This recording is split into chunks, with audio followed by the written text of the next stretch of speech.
El Gobierno que presido garantiza y garantizará que no van a lograr ninguno de sus objetivos y que esta propuesta de resolución, en el caso de ser aprobada por el Parlamento de Cataluña, no surtirá ni uno solo de sus efectos. No lo va a permitir. El presidente del Gobierno, Mariano Rajoy, ha reaccionado a la propuesta de declaración de independencia registrada en el Parlamento por Junts pel Sí y la CUP.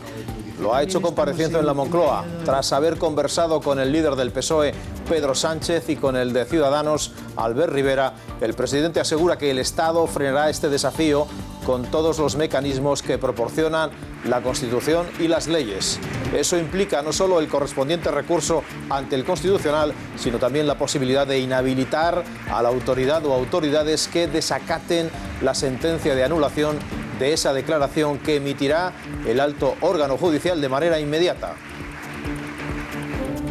Se estrecha el círculo contra los Pujol. La Policía Nacional ha registrado durante más de 3 horas la vivienda particular del expresidente Jordi Pujol y de 3 de sus hijos, Jordi Pujol Ferrusola, Josep y Pere, en busca de documentación reclamada por la Audiencia Nacional en una de las causas que el alto tribunal sigue contra el clan por presunto blanqueo de dinero y fraude fiscal.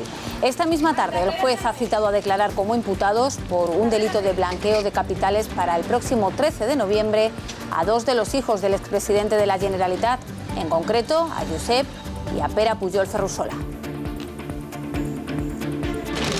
Buenas noches. Cataluña vuelve a estar en el centro de la actualidad y estaremos pendientes de todas las noticias. Es martes 27 de octubre. Esto es Al Día. Titulares.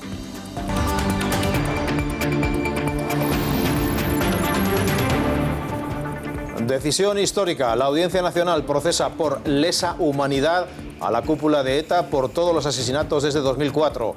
El juez Juan Pablo González ha tomado esta decisión con el exparlamentario de la ilegalizada Euskal Herritarrok, Josu Ternera, y contra otros 4 jefes de la banda por los asesinatos cometidos desde el año 2004, cuando entró en vigor ese delito penal.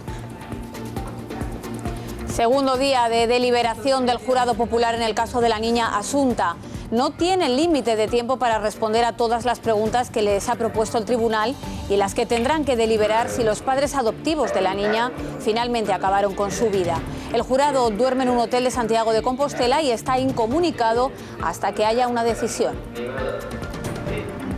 Un bebé de 15 días fallece por tosferina en el Hospital Materno Infantil de Málaga, según han indicado fuentes de la Delegación Territorial de Salud de la Junta, que descartan que haya un brote de esta enfermedad infecciosa. Hemos visitado un hospital para conocer qué es la tosferina y saber cómo prevenirla. Se complica la situación por el terremoto en Asia. Las víctimas mortales en Afganistán y Pakistán superan ya las 200. Estos nuevos temblores del seísmo han provocado hoy numerosas víctimas. Sigue la polémica por los efectos de consumir carne procesada. Los expertos le quitan hierro al informe de la Organización Mundial de la Salud, que asegura que estos alimentos, junto a la carne roja, pueden producir cáncer de colon. Reconocen que no se puede abusar de este tipo de alimentación, pero su riesgo no se puede comparar ni con el del tabaco ni con el del amianto. Los hogares españoles han frenado sus compras en septiembre tras los gastos del verano, según el Banco de España, quien destaca que se ha mantenido un elevado dinamismo al final del tercer trimestre del año, aunque señala que ha sido algo inferior al de los meses previos al verano. El índice de comercio minorista registró su mejor dato en 4 años en el mes de julio.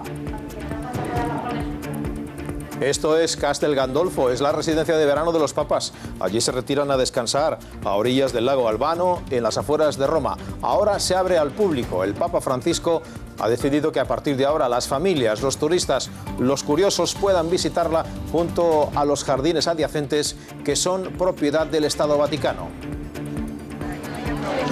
Visitaremos un colegio de Madrid donde se han tomado muy en serio la lucha contra el bullying y el acoso escolar. Han tomado una medida pionera para proteger a los alumnos frente a los abusos. Es el defensor del estudiante. Les contaremos en qué consiste. Tratar con los alumnos, relacionarte con ellos desde un aspecto no tanto de amistad, pero sí que sepan que estás ahí para ayudarles. Observe bien estos rostros y añádanles. Unos cuantos años pueden ser el futuro de nuestra política, pero de momento son los protagonistas de una campaña para que nuestros actuales dirigentes no se olviden nunca de la infancia. El político es lo que gobierna en España. Ricardo Altable nos anticipa los deportes. Ricardo, buenas noches. ¿Qué tal, Alfredo? María, muy buenas noches. Sigue calentito el Mundial de MotoGP, el Mundial de Motociclismo, entre Valentino Rossi y Marc Márquez. Valentino ya ha confirmado a través de sus redes sociales, a través de su cuenta de Twitter, que va a estar en Valencia, que va a correr en Valencia, y Márquez no quiere más polémica y hablará en la pista, ha dicho. Hola a todos, ya estamos en casa combatiendo el jet lag con una ruta en bicicleta y nada, os quería agradecer sobre todo el apoyo que me estáis dando en este momento, que lo agradezco muchísimo y os quiero mandar un abrazo. Adiós.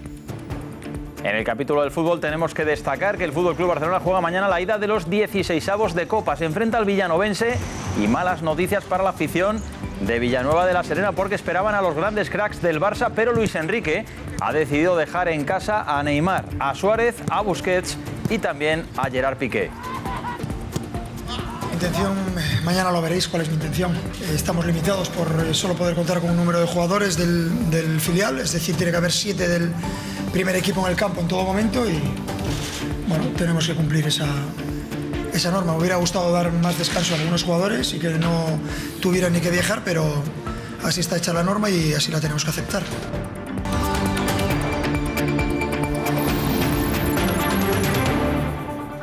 El gobierno que presido garantiza y garantizará que no van a lograr ninguno de sus objetivos y que esta propuesta de resolución, en el caso de ser aprobada por el Parlamento de Cataluña, no surtirá ni uno solo de sus efectos. Junts pel Sí y la CUP han presentado en el Parlamento de Cataluña su plan para conseguir un Estado independiente. El texto que ha sido admitido a trámite será votado en la Cámara antes del pleno de investidura, que como muy tarde debe votarse el 9 de noviembre. No pasaban ni 24 horas desde la constitución del nuevo Parlamento cuando los partidos independentistas presentaban esta mañana una propuesta de resolución. En ella han instado a declarar en la Cámara catalana el inicio del proceso de creación de un Estado independiente en forma de república. El documento, que consta de una decena de puntos, reclama que en 30 días debe empezar la tramitación de las leyes del proceso constituyente, la seguridad social y la hacienda propia.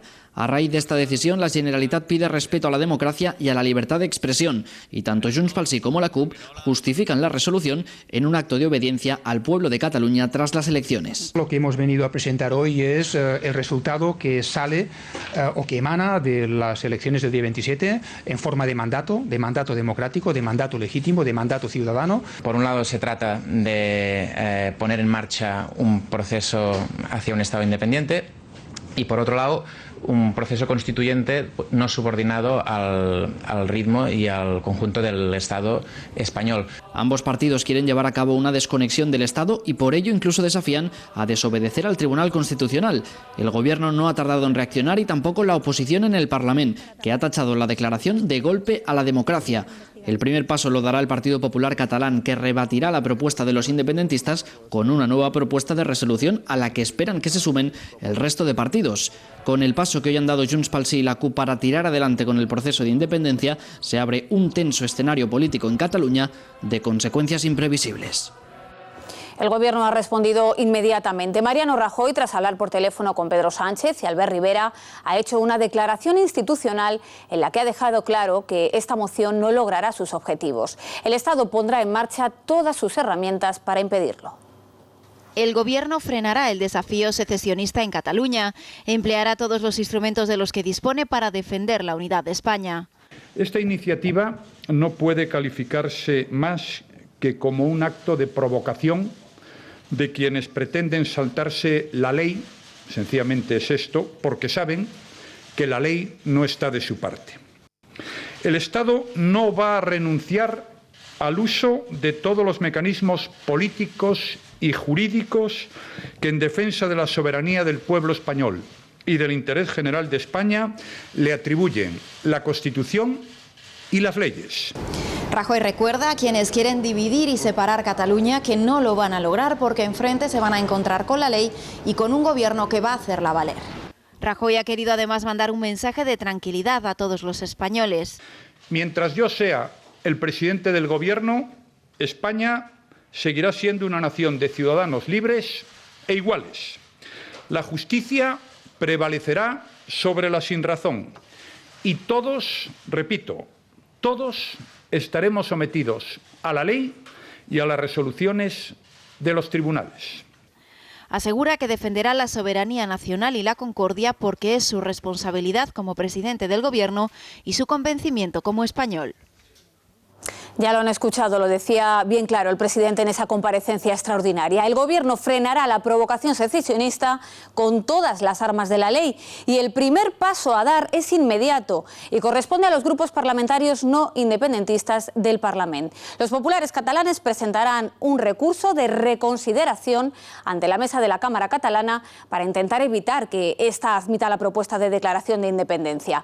A ese recurso se suman PSC y Ciudadanos. Si la medida no tiene éxito y la declaración prospera en el Parlamento, el Gobierno central pondrá en marcha su engranaje jurídico y constitucional y recurrirá ante el Constitucional cuando la declaración sea aprobada. Claro, en este caso podrían ser inhabilitados quienes incumplan las resoluciones. En cualquier caso, Vicepresidencia del Gobierno ha encargado esta misma mañana informes jurídicos a la Abogacía del Estado para que analicen cualquier vía posible. Esa respuesta al desafío soberanista será consensuada. El presidente del Gobierno ya ha hablado con Pedro Sánchez y también con Albert Rivera para buscar una respuesta conjunta. El líder del PSOE ha telefoneado a Rajoy antes de su comparecencia en Moncloa. Ambos han quedado en mantener una vía abierta de diálogo. La propuesta es ley, diálogo y política. Pedro Sánchez visita Eibar, en el País Vasco, donde ha estado acompañado por la secretaria general del partido en esa comunidad, Idoia Mendia.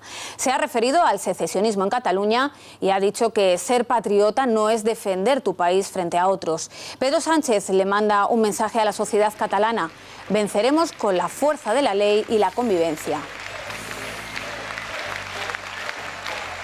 Pero ser patriota, amigos y amigas, no es reivindicar tu patria frente a los demás. Mirad lo que ha pasado en Cataluña. Ante el desafío secesionista, yo le digo a la mayoría de catalanes y al conjunto de españoles que tengamos confianza, porque vamos a ganar al secesionismo. ¿Sabéis cómo? Con la fuerza de la ley y la fuerza de la política, con la fuerza de la reforma y la fuerza de la convivencia. Así vamos a ganar al secesionismo en Cataluña. En unos minutos hablaremos también de otra cuestión que nos llegaba desde Cataluña. Es imagen del día, la de Jordi Pujol saliendo de su casa y la de la policía entrando en ese domicilio para registrarlo. Ahí lo ven, la Policía Nacional registraba la vivienda de los Pujol Ferrusola y de 3 de sus hijos. A partir de las 9 les ampliaremos esa información con todos los detalles de la trama de corrupción y fraude y qué medidas ha tomado esta tarde el juez.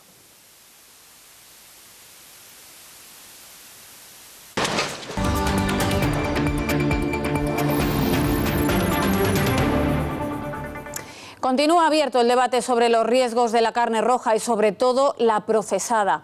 La polémica continúa un día después de que la Organización Mundial de la Salud señalara a estos productos como posiblemente cancerígenos al compararlos con sustancias de alto riesgo como el tabaco, el amianto o las partículas contaminantes del diésel. Desde Sanidad llaman a la calma y garantizan que estos alimentos son seguros si no se abusa de ellos.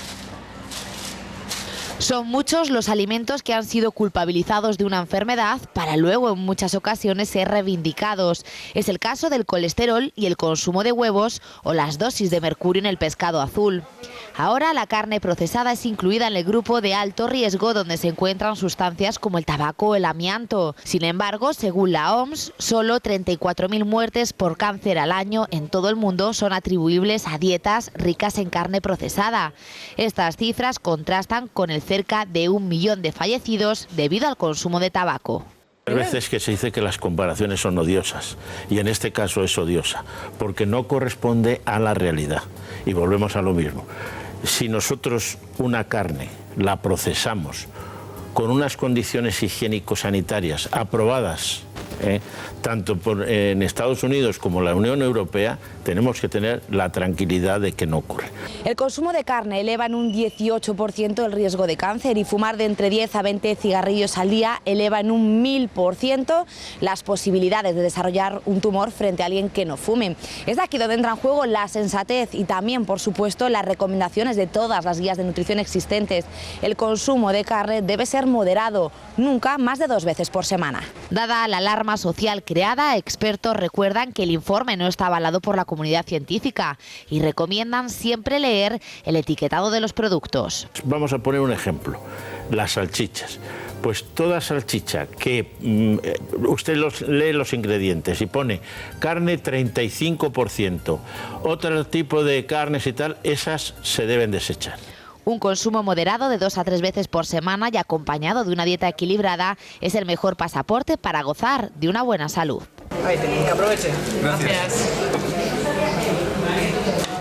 Bueno, y la muerte en Málaga de un bebé de apenas 15 días ha puesto de actualidad una enfermedad ya casi olvidada, la tos ferina.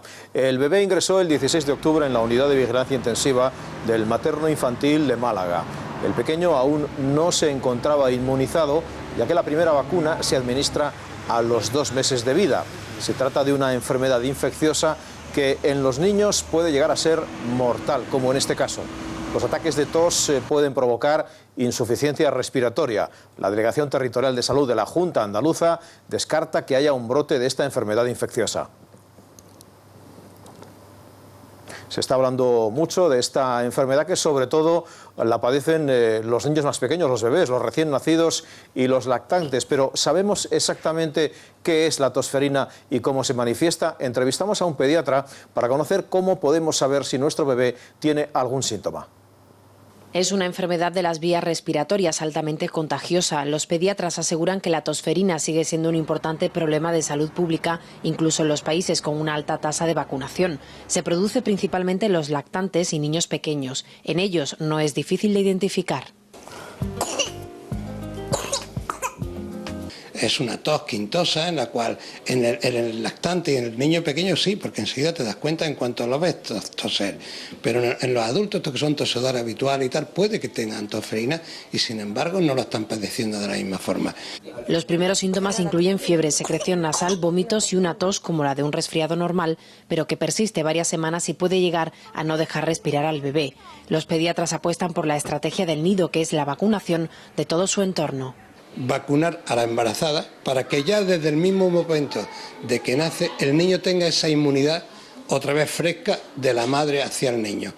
Y a aquellos que no le ha dado tiempo, justo en la prueba del talón, en cualquier momento, ya se les vacuna. Y se recomienda que todo el entorno que viva bajo el mismo techo, pues se vacune.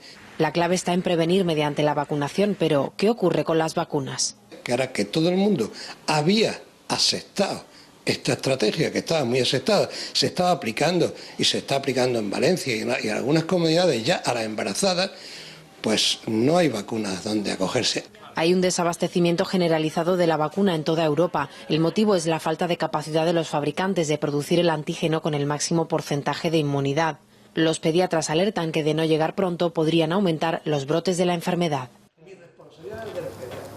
Hasta 2.000 euros es lo que nos podemos ahorrar en la cesta de la compra a final de año, dependiendo del supermercado en el que compremos. Un ahorro que aumenta si optamos por productos de marca blanca, pero ¿saben dónde se localizan los establecimientos más baratos? Atentos, porque según un estudio de la Organización de Consumidores, los supermercados con los precios más bajos están en Vigo, Granada y Murcia. Elegir bien a la hora de hacer la compra puede ser un alivio para el bolsillo. Quienes mejor lo saben son los clientes. Las ofertas 3x2 o un paquete de arroz de 2 kilos, pues sale más barato que 1 kilo, cosas de esas. Una familia puede ahorrar hasta 2.000 euros al año dependiendo del supermercado al que acuda. Así lo recoge un estudio elaborado por la OCU. Si vive en Vigo o en cualquier otro punto de Galicia, en Andalucía o en Murcia, sepa que ahí están los establecimientos más baratos que los supermercados de Aragón, el País Vasco o Cataluña. Existe hasta un 15% de diferencia. Un granadino, el mismo chocolate de la misma marca, de los mismos gramos, le cuesta incluso hasta un 15% más barato que una persona que vive en Guecho. Solo lo que necesito, hago una lista de la compra y y lo que tengo apuntado y anotado es lo que compro. Para ahorrar, pues comparo entre los diferentes supermercados. Intento comprar sobre todo marcas blancas y salvo algún producto concreto que me guste una marca. Un ahorro que es mayor aún si nos decantamos por las marcas blancas. Ha llegado para quedarse. La marca blanca se ha introducido en economías muy de clase media, incluso economías de clase media alta, porque son productos buenos. Miramos dónde gastamos el dinero y nos lo pensamos antes de comprar. Comparar precio tiene recompensa. El gasto de las familias españolas, por cierto, en bienes de consumo ha caído después del verano. Los hogares han frenado sus compras en septiembre tras los gastos del verano. Así lo asegura el Boletín Económico del mes de octubre publicado por el Banco de España. En ese boletín se destaca que se ha mantenido un elevado dinamismo al final del tercer trimestre del año, es decir, que se ha gastado más, aunque señala que ha sido algo inferior al de los meses previos al verano. El índice de comercio minorista ha registrado su mejor dato en 4 años en julio, impulsado por las compras en el sector textil. El Parlamento Europeo ha aprobado definitivamente la nueva legislación comunitaria para poner fin a los recargos por usar el móvil en los países de la Unión Europea para junio de 2017. Lo que busca el final del roaming es que los clientes paguen en otros países con las mismas tarifas que en su país de origen, es decir, sin coste adicional por la realización de llamadas, el uso de datos o envío de SMS. Sin embargo, también se han respaldado las medidas planteadas para la neutralidad de la red que cuenta lagunas que dan lugar a plantear excepciones. Ese final del roaming beneficiará a millones de turistas europeos como los que vienen a España. Los extranjeros han dejado en España 53.800 millones de euros en los 9 primeros meses del año, que es un 6,3% más que en el mismo periodo del año 2014. Cataluña ha sido la comunidad que más gasto turístico ha recibido, 12 millones de euros. Madrid, la que ha experimentado un mayor crecimiento en el gasto. Le sigue Andalucía. Los extranjeros que gastan más en España son los británicos y los asiáticos. La firma de hipotecas suma 15 meses de ascensos. En los 8 primeros meses del año, las nuevas hipotecas acumulan un aumento de casi el 22%.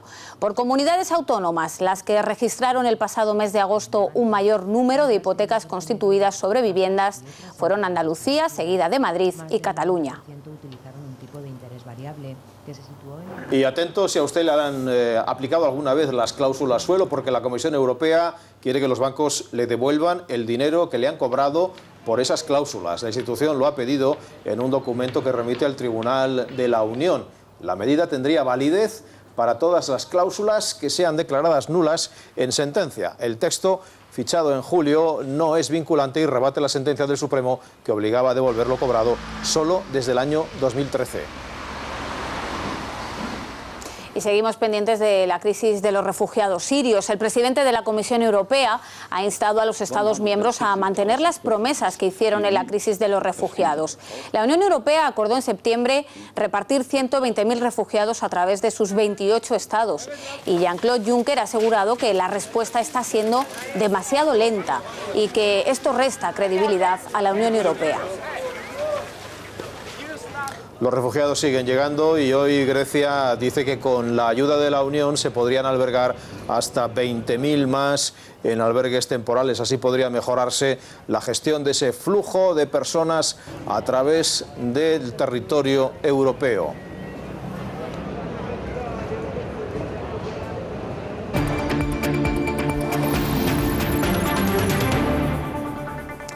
Cinco exjefes de ETA serán procesados por crímenes de lesa humanidad.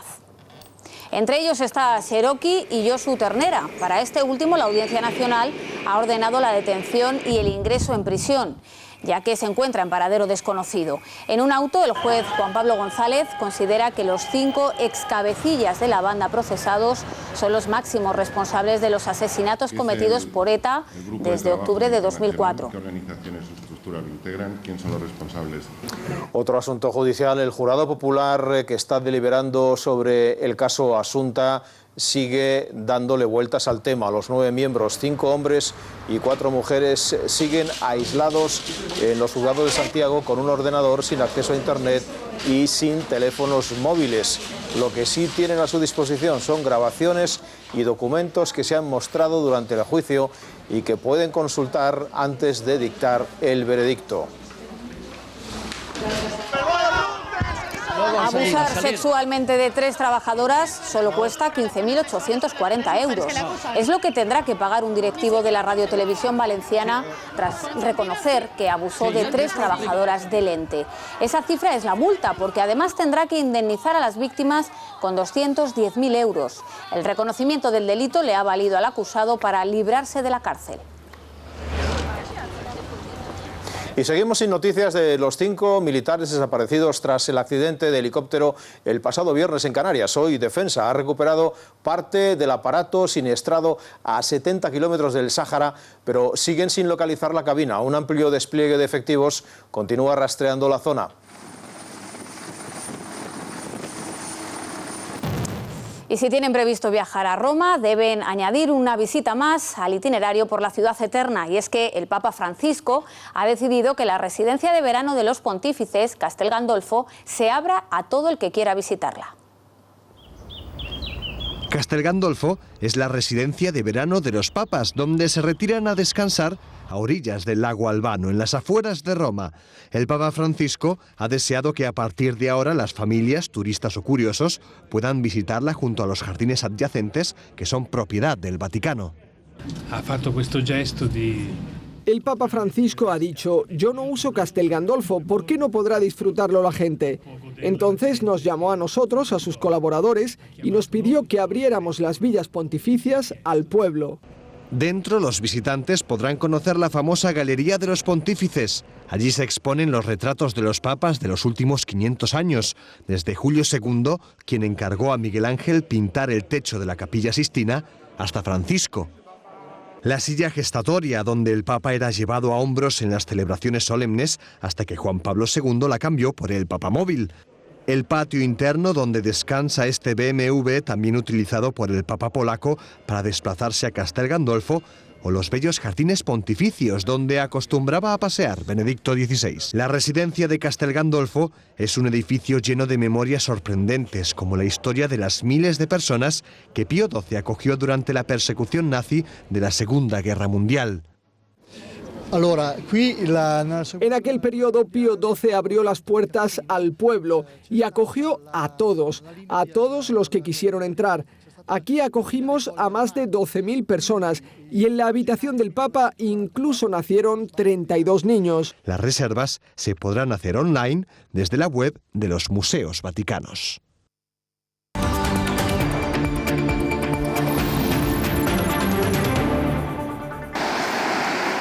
Este que ven era el aspecto de las calles de San Juan de Aznalfarache este lunes a causa de las tremendas lluvias caídas en todo el Aljarafe sevillano. Las calles completamente anegadas, las alcantarillas desbordadas, una tromba de agua que dejó hasta 37 litros por metro cuadrado en apenas un instante.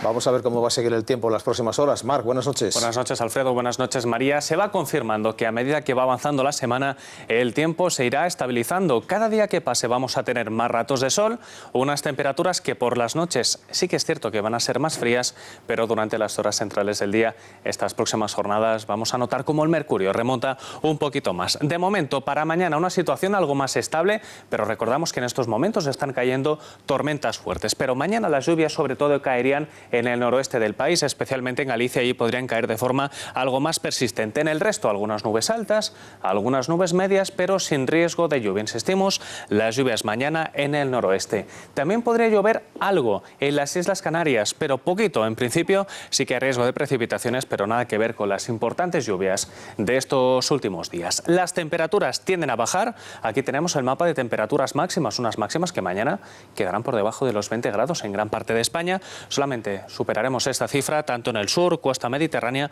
como en las Islas Canarias. En algunos de estos casos, las temperaturas máximas podrían remontar hasta los 25 o 26 grados, que no está nada mal para esta época del año. Y a partir de aquí, en el avance de previsión, podremos confirmar cómo el tiempo efectivamente cada día se presenta más soleado, con algunas lluvias el jueves en el noroeste, especialmente en Galicia. Allí va a pasar un frente rozando esa zona de España, pero el viernes hacía muchísimo tiempo que no pintábamos un mapa sin precipitaciones, más sol, pocas nubes y unas temperaturas que vuelven a subir.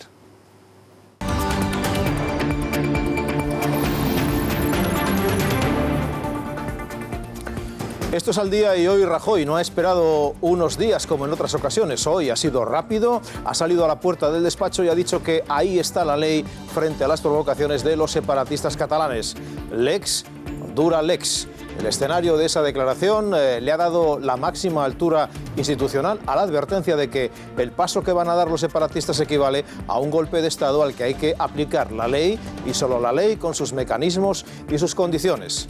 Después de perder el plebiscito, los sediciosos van a intentar imponer la llamada República Catalana por la vía de la ruptura con España, que consiste en empezar por desobedecer cualquier ley, reglamento o disposición que venga del gobierno de la nación. Hoy ya sabemos que quien manda en Cataluña es sobre todo la CUP, con su falta de inhibición, con su desvergüenza, con ese estilo desenfadado con el que llaman a desobedecer todo lo que no les guste, aquello que su líder definió como montar un gran pollo. Sin un gran pollo, dijo este señor, no hay independencia. Y aquí tenemos el pollo. En catalán sería aquí tenim el pollastre. La CUP ha impuesto el fondo y las formas y más obedece sumiso a los antisistema, a esa banda de anticapitalistas que hace política con el martillo. Los derribos CUP y los derribos Junts pel Sí van a desconectar Cataluña del resto de España en una operación de sabotaje orquestada desde las propias instituciones del Estado. La elección como presidenta de la Cámara de Forcadell fue la elección de una jefa de tribu sectaria y exaltada para darle a toda esta operación el tono entusiasta que necesitan siempre los totalitarios salvapatrias. Conviene destacar en este punto que la primera consecuencia del desafío, de este golpe de Estado, es la apertura de una vía de comunicación entre el presidente Rajoy y el líder de la oposición, Pedro Sánchez, con el refuerzo de Ciudadanos informados en todo momento de los pasos del Ejecutivo y de la posición de firmeza del presidente y del Gobierno. Los tres tienen una posición común y sin fisuras, dentro de la ley todo y nada fuera del ordenamiento legal. De Podemos ya sabemos lo que se puede esperar. Una parte está con la secesión y la otra la tolera. Hoy, con las cámaras disueltas, cobra más sentido el refuerzo de un tribunal constitucional que se erige en defensor de la ley, con capacidad para ejecutar sus dictámenes, con poder para suspender al presidente de la Generalitat o a la presidenta del Parlamento catalán que se lancen a la aventura de la secesión. Ahora empiezan las trampas del lenguaje. El gobierno en funciones de la Generalitat dice que el gobierno de la nación debe respetar, atentos, la libertad de expresión. A ver, la declaración independentista de ruptura con España es a la libertad de expresión lo mismo que la violación es al derecho a la reproducción humana. La secesión que va a declarar una parte del Parlamento catalán es a la libertad de expresión lo mismo que el delito fiscal es al derecho de disfrutar uno mismo de su propio dinero. El golpe de Estado que se lanza desde una parte de las instituciones catalanas es a la libertad de expresión lo mismo que el secuestro es, no sé, a las relaciones de pareja. Llamar libertad de expresión a la ruptura de la nación es un sarcasmo propio de quienes hace mucho tiempo que perdieron la vergüenza, la lógica y la cordura, todo junto. El desafío sectario de los sediciosos coincide con la operación de registro de los inmuebles de la familia Pujol, que dispone de tantos pisos y locales como para obligar a movilizar a 200 agentes de la policía. La gran trama de corrupción que ha sostenido al nacionalismo se desmantela en estas redadas que van paralelas al acelerón separatista. Durante más de 3 décadas, el nacionalismo ha sido un negocio basado en la extorsión. Si quieres trabajar, paga. Funcionaba como una trama clientelar, parasitaria, desvergonzada, que se mantuvo mientras los poderes del Estado miraban para otro lado. Podían robar a manos llenas mientras no cruzaran la línea de la ruptura. Un error de todos los gobiernos de la democracia. Así se explica aquella expresión soberbia e indignada de un Pujol que se preguntaba ¿qué coño es eso de la UDEF? El clan tiene causas abiertas en 4 juzgados y sus negocios investigados por la policía o por la UDEF son solo una pequeña parte de esa montaña de basura y corrupción que se acumula en el caso del 3%. El nacionalismo hundía su raíz en el chantaje económico y ahora quieren convertir esa extorsión en una forma de gobierno totalitaria. Así que los españoles, ya seamos de Pamplona, de Albacete, de Lugo o de Gerona, solo vamos a admitir la firmeza y la determinación para que caiga todo el peso de la ley sobre los corruptos y los sediciosos. Son solo 2 formas de delincuencia y esperamos que sean tratadas como tales. Hoy Rajoy ha reaccionado a tiempo y a la altura del desafío. El gobierno de la Generalitat dice que es porque está en campaña electoral, quizá, pero no se olviden que esta es una ruptura calculada y que los separatistas le han puesto fecha, han esperado al momento de la disolución de las Cortes para que el golpe sea más efectivo. Quizá hoy Rajoy ha recordado aquella frase de Kennedy cuando en plena crisis de los misiles dijo aquello de cuando el juego se hace duro, los duros entran en el juego. Esto es Al Día, las noticias en 13 Televisión.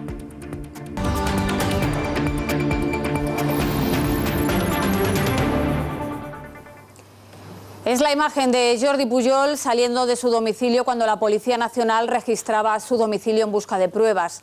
Antes se referían a él como el honorable. Hoy vemos cómo la justicia cierra el cerco sobre el expresidente catalán y su familia por presunto blanqueo de dinero y fraude fiscal.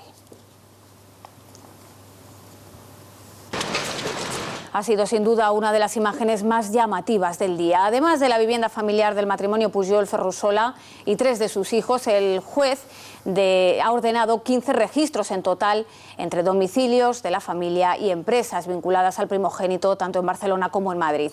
La policía busca la documentación que reclama la Audiencia Nacional en la causa abierta contra el clan familiar. Desde Barcelona, Mateo Sánchez ha estado siguiendo la noticia. Buenas noches, Mateo. ¿Alguna novedad? Sí, buenas noches. Hoy ha habido un nuevo capítulo del caso Pujol, el más importante hasta la fecha y que ha culminado con 2 nuevas imputaciones, las de los hijos del expresidente Jordi Pujol, en concreto de Josep y de Pere. El juez Mata les ha citado a declarar el próximo 13 de noviembre en la Audiencia Nacional por un presunto delito de blanqueo de capitales. La imputación se produce a partir de la documentación remitida desde Andorra, en la que se han podido detectar algunas transferencias desde una cuenta del primogénito Jordi Pujol Ferrusola a sus hermanos. Los investigadores sospechan que tanto Josep como Pere habrían utilizado empresas para cobrar comisiones ilegales. En el marco de esta operación, la UDEF y la Policía Nacional han llevado a cabo durante todo el día de hoy una quincena de registros en domicilios y empresas relacionadas con los hijos del expresidente de la Generalitat. Nuevo golpe al clan de los Pujol. Esta mañana el juez Mata ordenaba 15 registros en diferentes empresas y viviendas vinculadas a Jordi, el hijo mayor del expresidente, y de sus hermanos, Josep y Pere. 200 policías han sido activados por la UDEF en el mayor operativo contra los Pujol. Los fiscales anticorrupción registraban a primera hora la casa del expresidente Jordi Pujol en busca de material en la habitación del primogénito, que se recupera de una operación. A las 10 Jordi Pujol y su esposa Marta Ferrusola dejaban el inmueble y poco después lo hacía su hijo Oleguer por un lateral para esquivar a los medios. Pasadas las 11 de la mañana finalizaba el registro de la vivienda tras 3 horas. La policía se ha llevado una caja y diferente documentación. El abogado Cristóbal Martell, lejos de hacer declaraciones, se ha marchado de la vivienda en silencio. Y el último en hacerlo, el primogénito Jordi Pujol Ferrusola, que abandonaba la casa sobre las 12 del mediodía. La operación, que ha incluido 12 registros en Cataluña y 2 en Madrid, se ha producido a partir de la comisión rogatoria de Andorra, que ha arrojado numerosa información sobre los movimientos de dinero del clan Pujol. Unos quieren escapar de España y otros quieren escapar de la justicia. La primera reacción al avance de la operación esta mañana llegaba de la mano del ministro de Justicia. A Rafael Català recuerda a los Pujol que no hay margen alguno de impunidad para nadie. Y cualquiera que comete un delito, pues se puede tardar más o menos, y por eso también queremos cambiar las leyes para que se agilice la justicia en España, pero no hay margen de impunidad para nadie, y menos para quien representa instituciones públicas, quien ha gestionado gobiernos estatales, autonómicos o locales. Yo creo que esa es la parte positiva de las noticias de hoy. En apenas 3 años esta familia ha pasado de ser la de los orgullosos patriarcas del catalanismo a avergonzar a toda la sociedad catalana. A día de hoy tienen hasta 3 causas judiciales abiertas, las 2 principales en la Audiencia Nacional. En 2012, las declaraciones de Victoria Álvarez, expareja de Jordi Pujol Ferrusola, en las que relataba los viajes a Andorra del primogénito del clan, fueron el origen de las actuales pesquisas. Para la policía, Jordi Pujol Jr. hacía las veces del cobrador, recabando supuestas mordidas a los empresarios afines. También ha estado inmerso en infinidad de negocios, ahora bajo sospecha. Y continuamos con otro familiar, con Oriol Pujol. Estaba llamado a ser el sucesor de Artur Mas cuando el caso ITV dio al traste con su trayectoria política. El juez cree que empleó esa proyección política para que determinados empresarios fueran adjudicatarios de esas estaciones de ITV. Y continuamos con el Benjamín de la familia, Oleguer Pujol. Ahí le están viendo, considerado por muchos el cerebro o también el blanqueador del clan. En el punto de mira, diversas operaciones inmobiliarias de enorme calado por la friolera de 3.000 millones de euros. Pere Pujol, el siguiente, tiene una empresa de consultoría medioambiental que entre el año 93 y 2012, en plena era pujolista, elaboró infinidad de informes encargados por la Generalitat.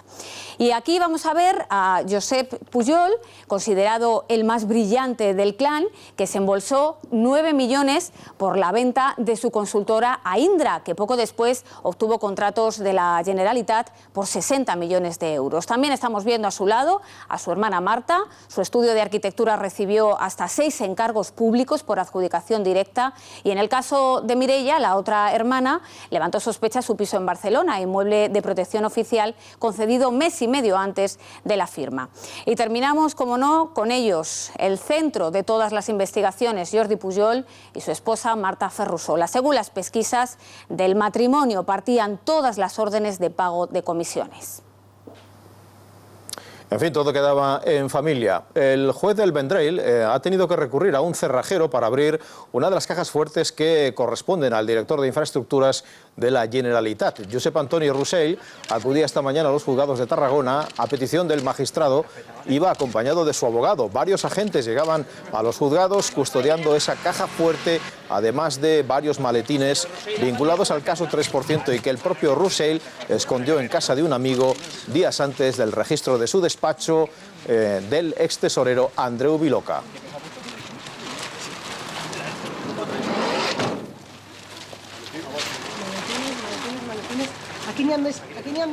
Y Mariano Rajoy también era protagonista hoy por la entrevista que concedió anoche. Con mucha confianza de cara a las elecciones, Rajoy dice no tener miedo a sus rivales y considera que él mismo es su principal rival. Yo tengo que hacer un esfuerzo para los españoles que confiaron en nosotros hace 4 años vuelvan a hacerlo ahora, y a ser posible que más españoles se incorporen al proyecto político que va a defender el Partido Popular. Ha sido una legislatura dura, complicada, hemos tenido que tomar decisiones difíciles.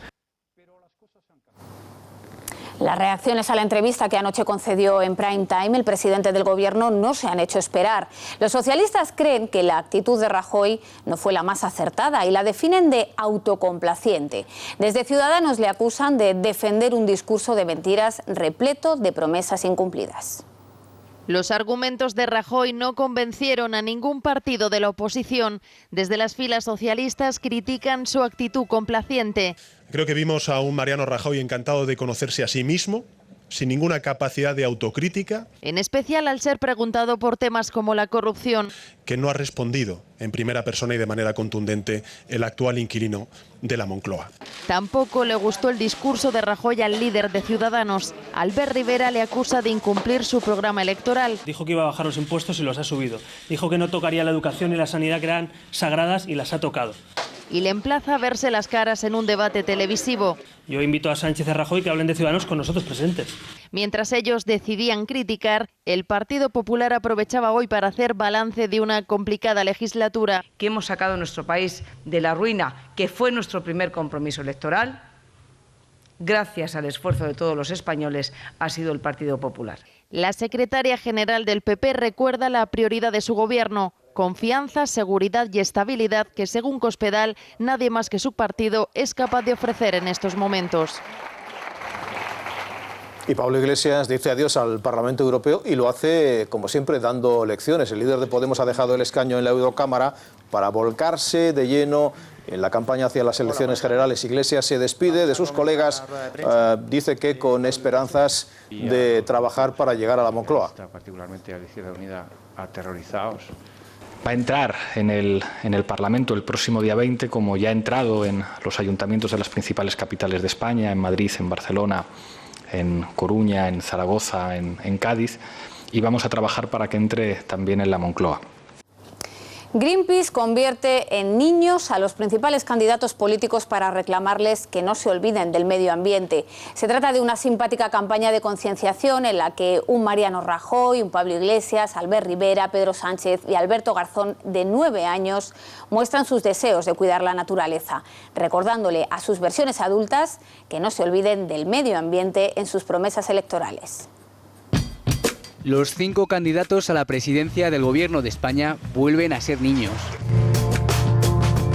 La organización ecologista Greenpeace ha adelantado la campaña electoral y ha colgado banderolas y carteles con pequeños clones de Mariano Rajoy, Pedro Sánchez, Albert Rivera, Pablo Iglesias y Alberto Garzón, con el fin de recordar a sus versiones adultas que no se olviden de la protección del medio ambiente en sus promesas electorales.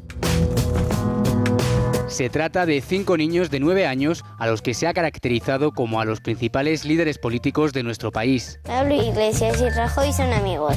Les han maquillado, peinado y caracterizado siguiendo al milímetro las fotografías de los modelos originales. Pues pica mucho. Tras la larga sesión de fotos, las imágenes han sido retocadas digitalmente.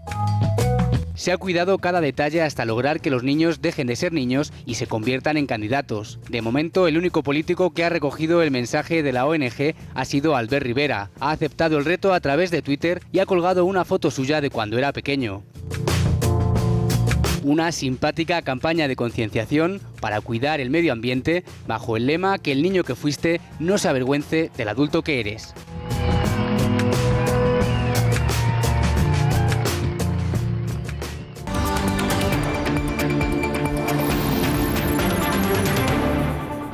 Seguimos la suerte de las víctimas del terremoto que ha sacudido India, Afganistán y Pakistán.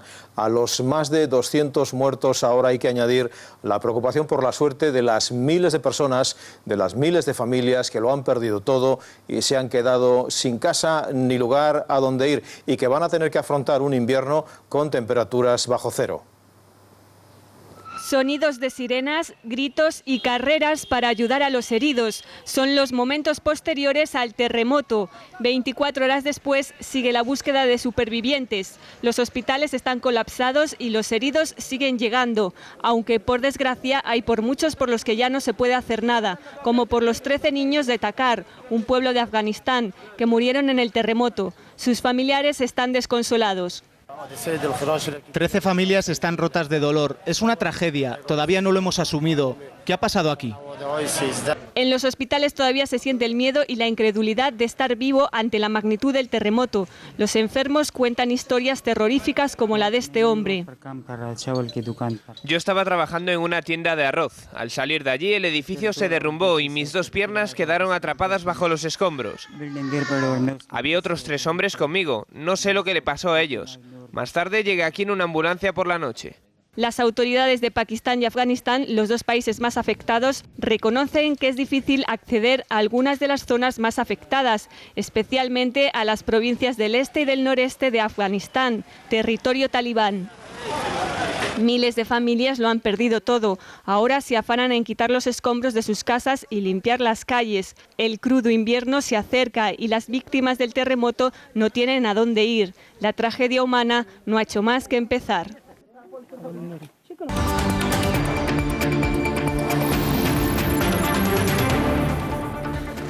François Hollande participa en una ceremonia en memoria de las 43 personas que perdieron la vida en un accidente entre un autobús y un camión. El presidente francés da el pésame a las familias. Les ha dicho que va a hacer todo lo posible para averiguar por qué se produjo el siniestro. Nuevo choque entre Estados Unidos y China. La disputa se ha producido cuando un buque norteamericano navegaba en aguas próximas a una isla artificial que el gigante asiático ha construido en el mar de China Meridional. La operación se ha realizado como prueba de que China cumple su palabra de no permitir que ningún país viole su espacio aéreo marítimo alrededor de las islas. La ONU vota a favor de levantar el embargo de Estados Unidos sobre Cuba, un bloqueo comercial que Washington mantiene desde el año 1962. 191 votos a favor de retirar ese embargo y 2 en contra. Curiosamente, Estados Unidos e Israel, aunque todavía queda que esa medida se traduzca en una relación normal entre ambos países.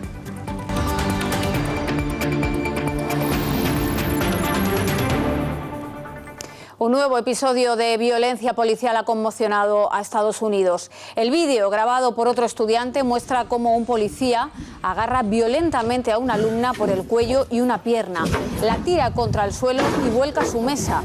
La escena fue presenciada por el resto de compañeros que evitan mirar lo que está sucediendo. El suceso está siendo investigado por el FBI y el agente ha sido retirado de su puesto.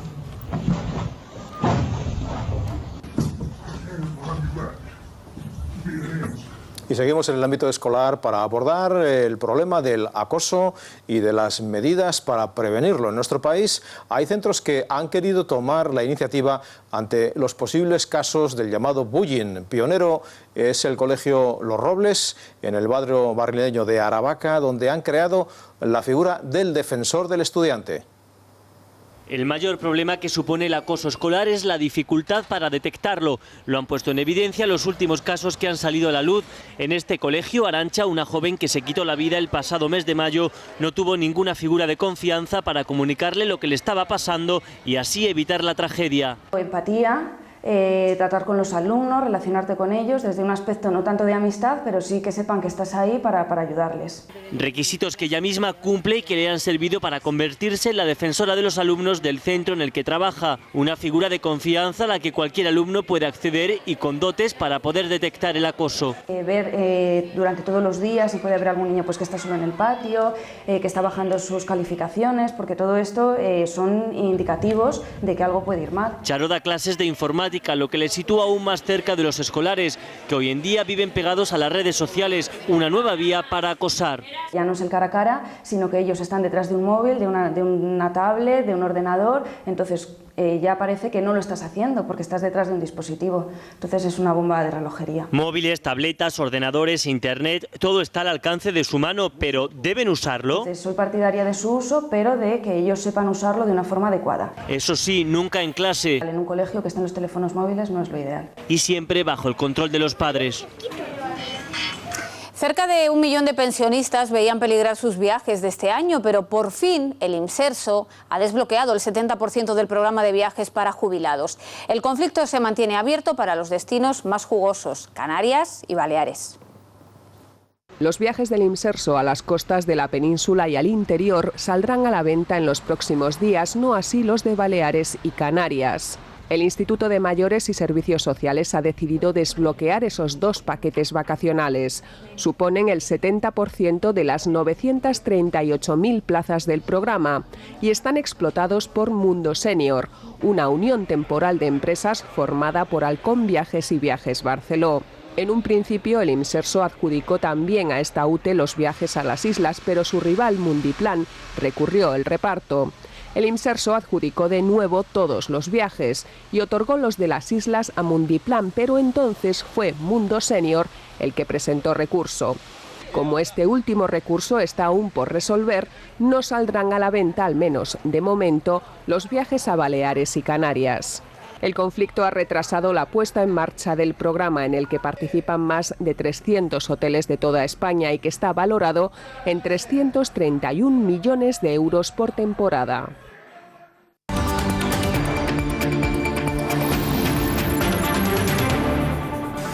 Se está poniendo de moda la idea del avioncito repartidor. Walmart se suma a Amazon. Quiere repartir con esos drones los paquetes a domicilio y también a sus almacenes. La empresa ha solicitado permiso a los reguladores norteamericanos para utilizar drones en su servicio de entrega.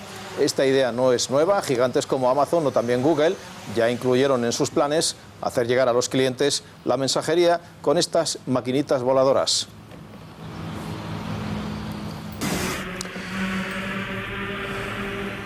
Bueno, hemos visto las consecuencias del último terremoto de Pakistán, India y Afganistán. Eso nos recuerda que la ciencia todavía no ha conseguido predecir los movimientos sísmicos. Ese es uno de los grandes retos pendientes. No podemos predecirlos, pero sí aventurar cuáles son las zonas donde es hoy más probable que en los próximos años ocurran nuevos seísmos. Marc, buenas noches. Buenas noches, Alfredo. Tenemos que recordar que la Tierra está en continua evolución geológica, que la Tierra está viva, y eso quiere decir que durante los próximos años y las próximas décadas vamos a seguir sufriendo estos terremotos. Vamos a ver el siguiente mapa. Empezamos por el siguiente mapa, en el que podremos observar cuáles son las zonas de nuestro planeta en la que hay un mayor riesgo de que se produzcan próximamente, en los próximos años, terremotos fuertes. Salta a la vista esas zonas pintadas de color rojo, sobre todo la costa del Pacífico americana, también el sureste de Europa o gran parte de Asia. Durante estos próximos años tenemos un elevado riesgo de que se produzcan terremotos fuertes. Pero de todo el planeta hay más o menos 3 ciudades en las que se concentra un núcleo de población importante en la que podríamos sufrir un gran terremoto, y esto podría provocar muchísimas pérdidas, muchísimos daños. Por ejemplo, en Tokio se espera que con una probabilidad del 98% antes del año 2042 haya un terremoto de magnitud 7, la fuente, la Universidad de Tokio. Vamos a ver más ciudades, por ejemplo, ya hemos comentado Tokio, nos vamos a Los Ángeles, porque también allí hay un elevado riesgo de que se produzca un gran terremoto próximamente. Antes del año 2037 hay un 99% de posibilidades de que se produzca un terremoto de magnitud 6,7 o superior. Si se produjera un terremoto de estas características, pues sería fatal para esa ciudad. Y finalmente acabamos con Estambul. Aquí la probabilidad no es tan alta, pero sí tenemos que destacar que existe antes del 2030 un terremoto de magnitud de 7. Así que esperemos que todo esto no ocurra. Puede pasar mañana o quizá puede pasar 100 años, pero ahí está la probabilidad. Bueno, y que con el tiempo también la ciencia avance en la capacidad de predecir esos movimientos. Ojalá llegue el momento que podamos predecirlos exactamente. Gracias, Marc. Bueno, el libro que les proponemos esta noche ha merecido el último premio Espasa de ensayo. El premio del año 2015 es el libro Prohibido de la economía. No prohibido, es un juego, evidentemente.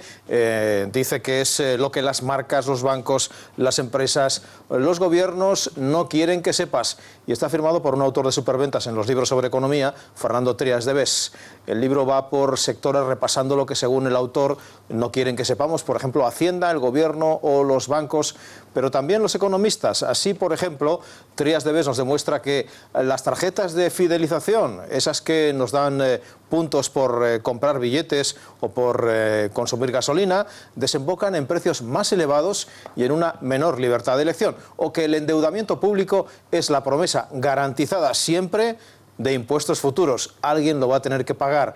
Un libro útil que demuestra la verdad que está oculta tras la apariencia de las cosas y que nos permite defendernos mejor de las llamadas verdades oficiales. Lean libros como este, porque es lo que más molesta a los demagogos y a los que han convertido la economía en una ciencia oscura para proteger los intereses de los grandes. Llegamos a los deportes. Felipe, buenas noches. María, Alfredo, muy buenas noches. Ha habido un tuit que ha revolucionado durante todo el día las redes sociales, que era el de Valentino Rossi. Gracias a todos por el fantástico apoyo. No sé a quién se referirá. Leeros me ha ayudado a superar la amargura. Supongo que habrá sido la amargura del tirón que le dio al dar la patada a nuestro compatriota. Y el cabreo. Desde hoy, atención, a trabajar para Valencia, porque Rossi ha confirmado, Alfredo, que estará en Valencia. ¿Y qué pasa en Valencia? Que en Valencia casi se adelanta la falla, después de lo que ha dicho Rossi, porque arde Valencia. Rossi correrá en Cheste e insulta a Márquez, según descubrió la cadena COPE. Le ha llamado bambino de mierda. Ahora lo analizamos en Tiempo para el Deporte. Y Keylor es un Keylor para la historia, porque tiene mejor arranque que Miguel Ángel, que Paco Bullo, que Iker Casillas, que Diego López, que Ilner. Pues un Keylor Navas para la historia, después de un arranque espectacular como portero del Real Madrid. Vamos al ritmo de samba, porque últimamente se mueve al ritmo de samba el Real Madrid. ¿Te acuerdas de Robinho, de Roberto Carlos, de Ronaldo? Bueno, pues hay 3 jugadores del Real Madrid que están conquistando poco a poco el corazón de los aficionados. Los 3 brasileños, Marcelo, Danilo y Casimiro. El Real no Madrid, no, el Real Brasil, después de lo que hemos visto en los últimos partidos. Y aquí sí que quiero tu opinión. Ha dicho el primer ministro Valls que Francia acogería con los brazos abiertos que el Fútbol Club Barcelona estuviese en la Liga francesa. Y se ha quedado tan ancho. No sé si debería haber respuesta del gobierno español diciéndole, señor primer ministro francés, que el Barça se queda en la Liga Española. Pero le ha dicho que encantado, que no tendría ningún problema en que el Barça jugase con el Marsella, con el Olympique de Lyon, con el Paris Saint-Germain. Lo ha dicho el primer ministro francés. No sé, insisto, esto es tu ámbito, si debe haber respuesta política a lo que ha dicho el primer ministro francés, porque el Barça nuestro es de nuestra liga. Francia siempre tan expansionista. Sí, ¿verdad? Pero ¿sabes, Felipe, que he recibido hoy varios correos de italianos un poquito molestos con los deportes de ayer? Yo les he contestado que simplemente tú contaste la verdad sobre aquello del estilo italiano, un poco esa marrullería, ese... Probablemente, si tengo que pedir disculpas a los italianos. Al que sea sentido molesto. Yo creo que no tiene ninguna razón, pero en fin. Bueno, pues si se ha ofendido a alguien, lo siento mucho. Felipe, gracias. Gracias a vosotros. Te seguimos. Hoy otra vez vuelves cargado de noticias. Sí, señor. Y con un tono, esto de las motos en Valencia va a dar mucho que hablar. Sí. Está Valencia patas arriba. Muy bien, pues te seguimos. Nosotros terminamos aquí. Volvemos mañana a 8:30 con más noticias en esta segunda edición de Al Día. Hasta entonces, que pasen una feliz noche. Hasta mañana. Adiós, buenas noches.